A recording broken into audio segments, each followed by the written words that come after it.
Mike Rasmussen here with my update for our council meeting from January 17th, 2023.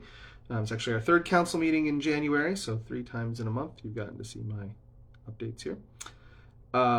The meeting was actually seemed like a pretty long agenda because we had a couple of presentations, though there were not a lot of action items actually from this meeting.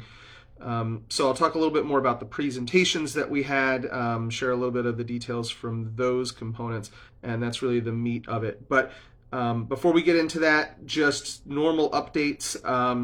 So a few of the things that are coming up, if you still have Christmas trees and you haven't gotten those out yet, Christmas tree pickup continues through January 31st, so through the end of the month. If you need to get your Christmas tree out, you still have a little bit of time, but get it out as soon as you can through the end of the month. The update, or there was an update because there's an upcoming meeting also at the end of the month for January 30th. The Kent or the Dover Kent MPO, which is the Metropolitan Planning Organization, they do the major infrastructure planning projects within the Dover metropolitan area, and Smyrna falls within that. They have a meeting coming up on January 30th. It's going to be at Citizens Hose Company in the banquet hall from 6 to 8 p.m. to talk about the intersection of Smyrna Clayton Boulevard and Route 6. So this is where 306 cross at a very steep angle. We all know this intersection. If you drive around town, it is very tough depending on which way you need to turn. Carter Road also comes in very close, so it creates a pretty hazardous traffic situation, especially when you consider that we have the ambulance station right there and we have emergency services vehicles that need to move through that. I think we've probably all ended up stuck at that intersection or had a close call at that intersection over time. This is a very long process getting because these intersections don't belong to the town of Smyrna or Clayton. This is DelDOT basically that needs to address some of these issues here. That is a very, very lengthy process. This is part of that process. The town asked them to begin this process. They have done some traffic studies. I think people may have seen some of that going on out there. They have contracted with an engineering company, Century Engineering, to begin the process of designing what this intersection could look like. As part of that process, there are 2 public meetings. This is the first of those public meetings to get feedback from people, to hear what they would like to hear, probably to present a little bit of information, and then there'll be another meeting down the road. Eventually, what this means is that a plan will be developed by the engineering team. That plan will then be put into the queue, basically, for DelDOT to address these infrastructure pieces. Honestly, this is probably 10 years is what it will take to actually get work done, but it is a process. It takes a long time. We have to start the process. So if you'd like to participate, January 30th, 6 to 8 p.m. at Citizens Hose Company, the first of what will be 2 community feedback or community input sessions that the Dover Kent MPO is going to be running. Those are the main updates that we had. Normal meetings. It's January. Things tend to go a little bit slower. There's not a lot of events and things. If you don't have it on your calendar already, Smyrna at Night, June 17th. Pencil it in. It's going to be a great day. Keep an eye out for that one. So those were the regular update pieces. As far as agenda items for last night, we had 2 presentations, really. The first one was from the Friends of Duck Creek Regional Library. So this is something that's near and dear to the heart of a lot of folks. There has been an effort going on since long before I was part of this community to build a modern library in Smyrna that ultimately serves the Smyrna, Clayton, Lipsick, and all of the surrounding communities, really all of the communities that make up part of the Smyrna School District that aren't being served by the Newcastle County Libraries up in Middletown and aren't being served really well by the libraries down in Dover. This effort has taken a very, very long time. It has finally got some significant movement, and the library board came to council last night to give an update to show some renderings of what the library will look like, and talk about the timeline to actually move forward on this project. If you don't know yet, the project is going to be being built behind what people refer to as the old school district administration building right on Main Street. We use that for our planning and zoning offices for a few years, and it's been a number of things, a post office, I think maybe even a town hall at one point. That building is small. It will stay and be the front of the new library, though it won't be a main entry point. The new library is going to be built to the back of it. And actually, they shared a bunch of renderings. It looks like a gorgeous building, sort of finding a way to integrate the brick structures along with some more modern aesthetic, things like a drive-through. The plan includes rooms for teens and young adults and for children's books, media centers, meeting rooms, large, medium, and small meeting rooms, a whole variety of technology upgrades and technology access pieces, all the stuff that you've come to expect if you visited any of the more modern libraries in the state. Really very cool. It is a big project. All told, it is just under a $20 million project to build and fit out the library. Right now, about $18 million, or a little bit more than $18 million of that has been raised. The vast majority of that through ARPA funds and bond bill funds that the state has allocated towards it. So the majority of the construction of this is actually coming either from the state bond bill or from federal ARPA funds. They still have about $1.9 million left to raise. Those are based on today's estimates. Fortunately, for a lot of this stuff, steel and other things, costs are actually coming down. So hopefully that number may actually be a little bit lower as they hope. But they're shooting for that, just under a $20 million project.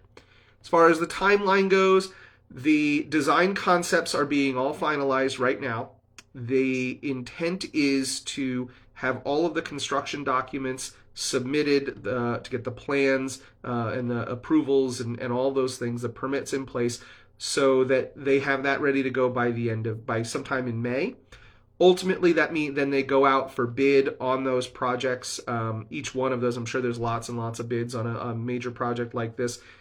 And their goal is to have construction starting in the summer of 2023. So the construction starting July of this year.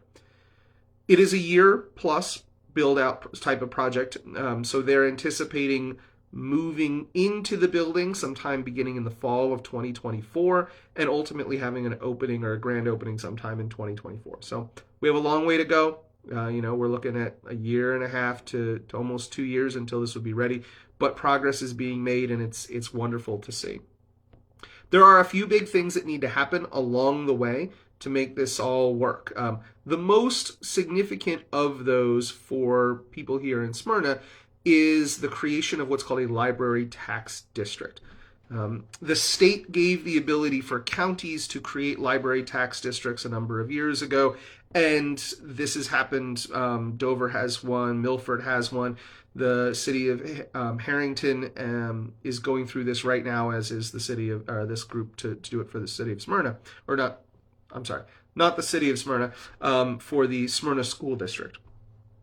The process to create a library tax district is an application to Kent County that they will propose what the district would look like, what the library tax would ultimately be, and how that would go about being implemented. Then they go out and they have to do a lot of public meetings, get input, ask for feedback, share what that is, and ultimately go back to Kent County and say, hey, look, here's the outreach that we've done. This is the support that we have for the creation of this library tax district.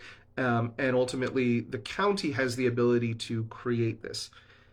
The tax district amount, like the number that they are shooting for. So right now, in Kent County, if you live outside of if you're in the Smyrna School District in Kent County and you live outside of the town of Smyrna, right now you pay about 3.3 cents per $100 of assessed value for a library tax to the county, which ultimately goes to fund basically the library in Dover. The proposal is to raise that to 4.9 cents, so a 1.6 cent increase for those folks outside of the town of Smyrna that would ultimately help fund this. And then the town of Smyrna does not have a library tax, so this would be a new 4.9 cent tax for residents of the town of Smyrna. I've run the numbers on what that looks like for my house. It's like $12 a year. I know that personally I would gladly pay $12 a year to have a modern library. Anybody with kids that I've spoken with, would absolutely love the opportunity to have something like this in our community so that we don't have to travel for it and all of the great fun things that we can do. I think they don't have all of the numbers worked out yet, but there's the expected averages. It could be around $20 per household per year would be the potential library tax for the people in the city of or in the town of Smyrna. For the folks outside of that, it's obviously a lot less because they're already paying most of that, and they're just going to see a smaller increase. So though the library tax would fund the operations, not the construction. So of that $19 or $20 million project to build it, the library tax would ultimately help pay for what they expect to be something in that almost $800,000 a year operation costs for the library, or sorry, $720,000 a year operation costs.